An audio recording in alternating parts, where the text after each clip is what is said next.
삼부토건이 윤석열 대통령 취임 직후 가짜 우크라이나 재건 사업 MOU를 발표하며 주가 부양을 시도한 정황이 드러났습니다. 삼부토건 이일준 회장이 실소유하고 있는 화장품 회사 DYD는 허위 보도 자료로 주가를 띄웠지만 실제 MOU는 사후에 체결됐고 1년 동안 교류는 없었습니다. 금융당국은 이를 삼부토건의 주가 조작 전초 작업으로 보고 이일준 회장 등 수뇌부를 검찰에 고발했습니다. 윤석열과 김건희와의 연관성도 의심받으며 검찰이 수사하고 있습니다.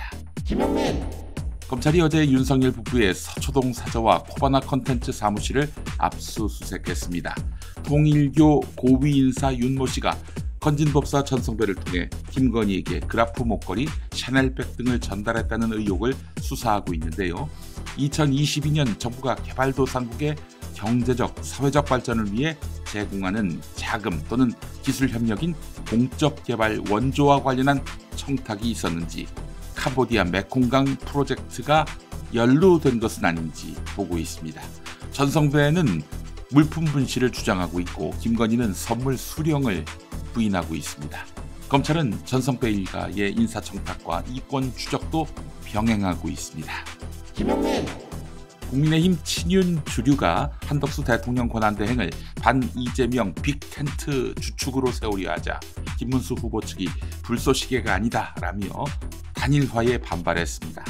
김재원 본부장은 한덕수와의 단일화 논의 자체가 경선 중에 당원을 모욕하는 것이라며 당에게 김문수 후보 지휘보장을 강조했습니다. 한동훈 후보 측도 단일화는 당원, 국민 선택이 중심이라며 거리두기를 했습니다. 당 지도부는 다음 달 7일에서 11일까지 단일화를 목표로 하고 있지만 김문수 캠프 내부 혼란과 법적 논란 우려로 난항이 예상됩니다. 법적 논란 우려는 추대 방식으로 단일화를 추진할 경우 정당 후보자 추천 때에는 민주적 절차를 따라야 한다는 공직선거법 조항과 충돌할 수 있다는 것입니다. 대법원이 이재명 더불어민주당 대선 후보의 공직선거법 위반 사건 상고심 선고를 TV 생중계합니다. 2019년 박근혜 국정농단, 2020년 이재명 허위사실 공표 사건에 이어 세 번째인데요. 12명 대법관 중에 7명 이상 의견으로 결론납니다. 조희대 대법원장이 쟁점과 주문을 낭독하게 되는데요. 초고속 선고는 왜 할까? 정치적 부담을 최소화하려 대선 전에 판단할 필요성이 생겼다는 분석이 나오고 있는데요. 헌법재판소의 윤석열 탄핵 선고도 영향을 미쳤을 가능성이 있습니다. 그렇다면 무죄 확정 또는 파기환송 두 가지 선택지가 남는데요.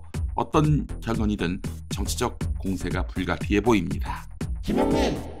서울경찰청 반부패 수사대가 김정숙 여사 옷값 특활비 결제 의혹을 수사하고 있습니다. 그래서 지난 4월 10일 세종시 대통령 기록관을 압수수색했는데요.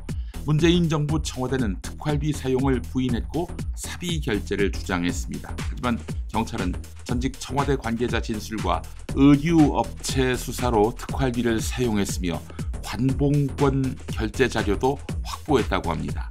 청와대는 국가안보를 이유로 정보 공개를 거부했는데요. 기록물을 30년 비공개로 지정했다고 합니다. 이상의 내용은 경향신문에서 조선일보로 이직한 유희곤 기자의 보도였습니다. 미국 경제가 2025년 1분기 GDP 마이너스 0.3%로 3년 만에 역성장했습니다. 트럼프의 관세 정책으로 수입액이 41.3% 급증하며 순수출액이 사상 최대폭으로 감소했고 소비 지출과 정부 지출도 둔화했습니다. 관세로 인한 공황 구매가 성장률 저하를 초래했으며 전문가들은 관세 정책 수정 없으면 여름부터 침체 가능성을 경고했습니다. 전문가들은 관세 정책의 변화가 없으면 여름부터 침체할 가능성이 있다고 경고했습니다. 물가 상승률도 높아져 연방준비제도 이사회의 부양책이 어려워졌고 트럼프는 이것이 모두 바이든 정부 탓이라며 정책을 옹호했습니다.